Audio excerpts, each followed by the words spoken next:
Students, previous lectures में हम लोग ने एनसीईआरटी के क्वेश्चन सॉल्व करे। अब हमारा बहुत ही ज्यादा इंपॉर्टेंट टॉपिक स्टार्ट होने वाला है कैपेसिटर। ठीक है, नेक्स्ट हमारा टॉपिक इंपॉर्टेंट टॉपिक है ये, ठीक है, कैपेसिटर।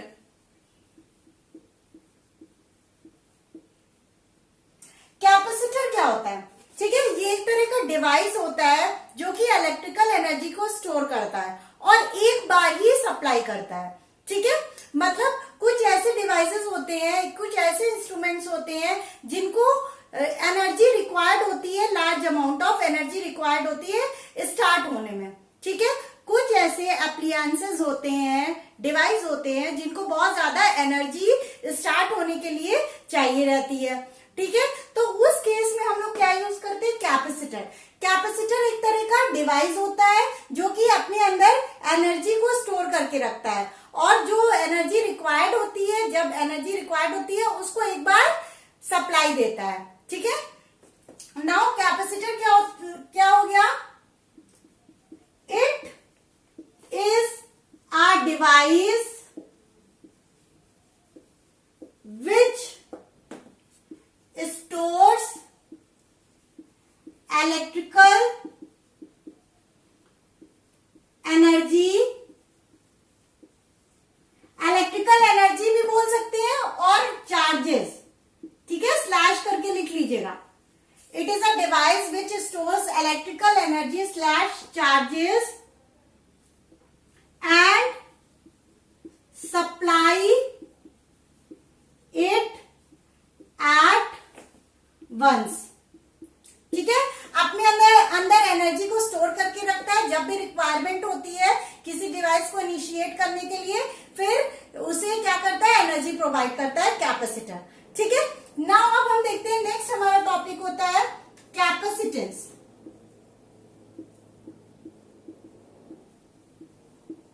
ठीक है, हम लोग ने जैसे कि रेजिस्टर पढ़ा था, ठीक है, रेजिस्टर पढ़ा था, उसकी प्रॉपर्टी होती है रेजिस्टेंस। वैसे ही हमारा कैपेसिटर क्या डिवाइस है, उसकी प्रॉपर्टी होती है कैपेसिटेंस। ये क्या होता है? It is the ability of the capacitor to store charges और एनर्जी। ठीक है, वाई नीचे लिख दिया है, जगह नहीं बची थी। ठीक है, अब वहां तो लिख नहीं सकते हैं वॉल पे। चलिए ठीक है, ये क्या होता है? कैपेसिटर क्या होता है? डिवाइस होता है, उसकी जो प्रॉपर्टी होती है उसे कैपेसिटेंस कहते हैं। कैपेसिटेंस क्या होता है? किसी भी डिवाइस की कुछ एबिलिटी होगी, वो कितना चार्ज स्टोर कर सकती है या एनर्जी स्टोर कर सकती है, उसी एबिलिटी को हम क्या कहते हैं? कैपेसिटेंस कहते हैं। ठीक है, इसको डिनोट करते हैं सी से। ठीक है, डिनोशन इसका देख लीजिएगा, सी से डिनोट करते हैं, कैपिटल सी से। नाउ हम लोग क्या करने जा रहे हैं? अब देखिएगा, अब ये कैसे डिफाइंड होगा। यहां पे देखिएगा, आपने मान लीजिए कि स्फेरिकल कंडक्टर ले लिया। ठीक है, इस पर कुछ चार्ज दिया, पॉजिटिवली चार्ज कंडक्टर ले लिया। ठीक है,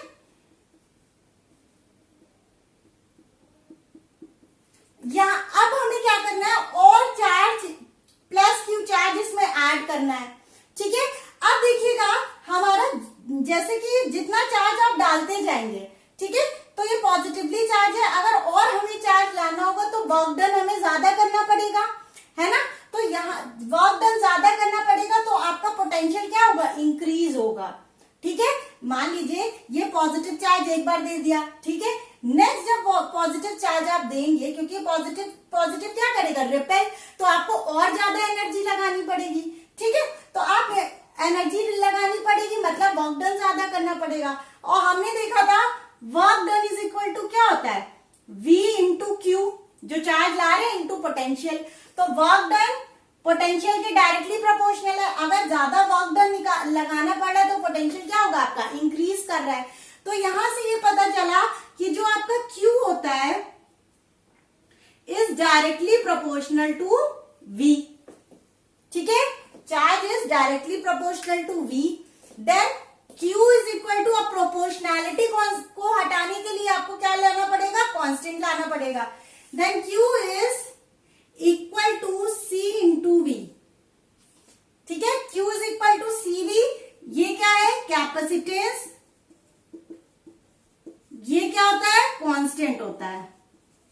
ये क्या होता है, कांस्टेंट होता है। ठीक है, यहां तक तो समझ गए।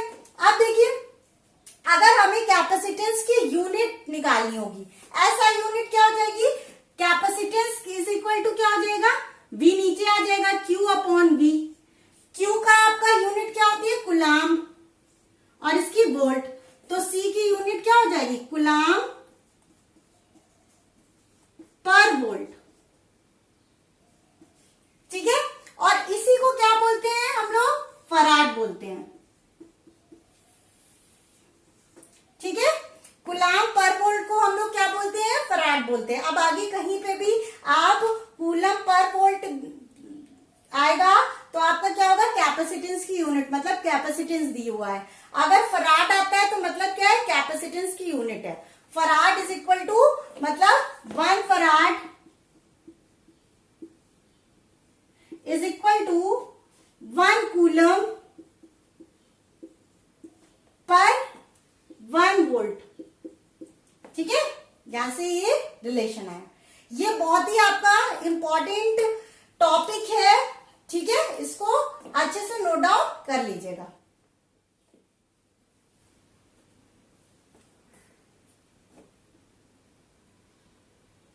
स्टूडेंट्स, हम लोग ने कैपेसिटर देखा, कैपेसिटेंस देखे और उसकी यूनिट्स देखी, और हमने एक रिलेशन देखा, Q is directly proportional to V।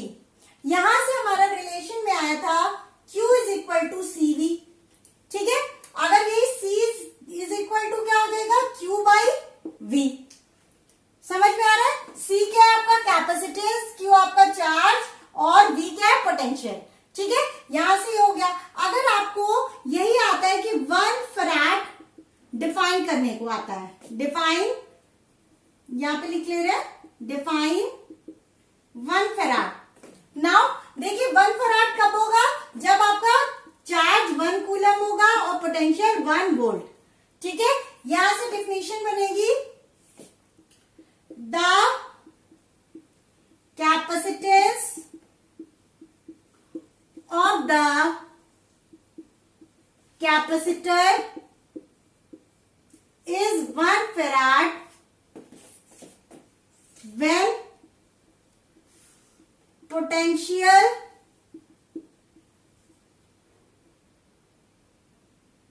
increases by 1 volt when 1 coulomb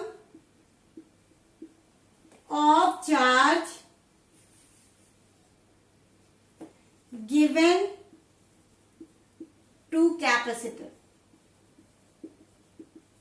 ठीक है, यहां से आप डेफिनेशन नोट डाउन कर लीजिएगा। The capacitance of the capacitor is 1 farad when potential increases by 1 volt when 1 coulomb of charge given to the capacitor. जब हम 1 coulomb charge देंगे तो कितना पोटेंशियल इंक्रीज कर रहा है, ठीक है, उसी को क्या बोलते हैं, 1 फराड बोलेंगे। ये हो गया आपका कॉन्सेप्ट। ठीक है, अब एक चीज ध्यान रखिएगा, जितने भी न्यूमेरिकल्स कराए जा रहे हैं उसको अच्छे से नोट डाउन कर लीजिए, अच्छे से ये कॉन्सेप्ट रिवाइज करते रहिए। ज्यादा लंबी वीडियोस नहीं होती है, 10 to 15 मिनट्स की ज्यादा ठीक है वीडियोस होती है। ठीक है, एक एक करके रिवाइज करते जाइए सारा।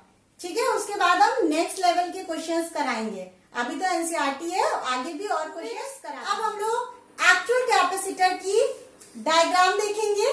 ठीक है, नाउ अब हम क्या करने जा रहे हैं, कुछ ऐसी यूनिट्स होती हैं जो जिसमें आपको कंफ्यूजन रहता है जब न्यूमेरिकल सॉल्व करते हैं। तो देखिएगा 1 micro coulomb is equal to 10 to the power -6 coulomb. ठीक है, अगर यही 1 माइक्रो फैरेड आता तो 10 to the power -6 फैराड। ठीक है, now 1 nano coulomb is equal to 10 to the power -9 coulomb. ठीक है, 1 nano farad is equal to 10⁻⁹ farad. Same अगर पिको आता तो 1 pico coulomb is equal to 10⁻⁻12 coulomb. Next 1 pico farad is equal to 10⁻⁻12 farad. ठीक है, ये सारी जो यूनिट्स है वो आगे आपके न्यूमेरिकल्स में यूज होंगी, तो इसको नोट डाउन कर लीजिएगा। ठीक है, नाउ स्टूडेंट्स हमारा नेक्स्ट टॉपिक नोट डाउन कर लीजिएगा, capacitance of an isolated spherical capacitor. ठीक है, नाउ हम लोग क्या करने जा रहे हैं, एक आइसोलेटेड स्फेरिकल कैपेसिटर या कंडक्टर लेने जा रहे हैं। कैपेसिटर और कंडक्टर दोनों बोला जा सकता है। ठीक है, अगर मान लीजिए स्फेरिकल कंडक्टर ले लिया या कैपेसिटर ले लिया, ठीक है, इसमें चार्ज डिस्ट्रीब्यूटेड है ऑन द सरफेस, सरफेस पे चार्ज डिस्ट्रीब्यूटेड है। ठीक है, अब ये जो आइसोलेटेड स्फीयर है उसका सेंटर क्या है, आपका O है। ठीक है, और इस जो स्फीयर लिया है इसका रेडियस क्या है, मान लीजिए A है, R भी लिख सकते हैं, A ले लिया है हमने। ठीक है, नाउ हमको क्या फाइंड आउट करना है, potential at the surface of the sphere. हमको क्या फाइंड आउट करना है, potential at the surface of the sphere. ठीक है, हमने ये चीज बताई थी, जब भी आपको सरफेस पे पोटेंशियल निकालना होगा तो आप ये एज्यूम करोगे कि चार्ज आपका कंसंट्रेटेड है सेंटर पे। ठीक है, अब यहाँ पे देखिए पोटेंशियल क्या हो जाएगा, V is equal to 1/4πε0 Q। मान लीजिए ये चार्ज डिस्ट्रीब्यूटेड है Q, टोटल चार्ज इसमें क्या है Q प्लस Q। ठीक है, Q अपॉन R, R क्या होता है डिस्टेंस, तो यहाँ पर इससे डिस्टेंस कितनी है A। ठीक है, अब ये हो गया Q/A। ठीक है, और हमने एक फॉर्मूला अभी रिसेंटली पढ़ा हुआ है, Q is equal to CV। ठीक है, अगर ठीक है, और C इज इक्वल टू क्या हो जाएगा, Q अपॉन V।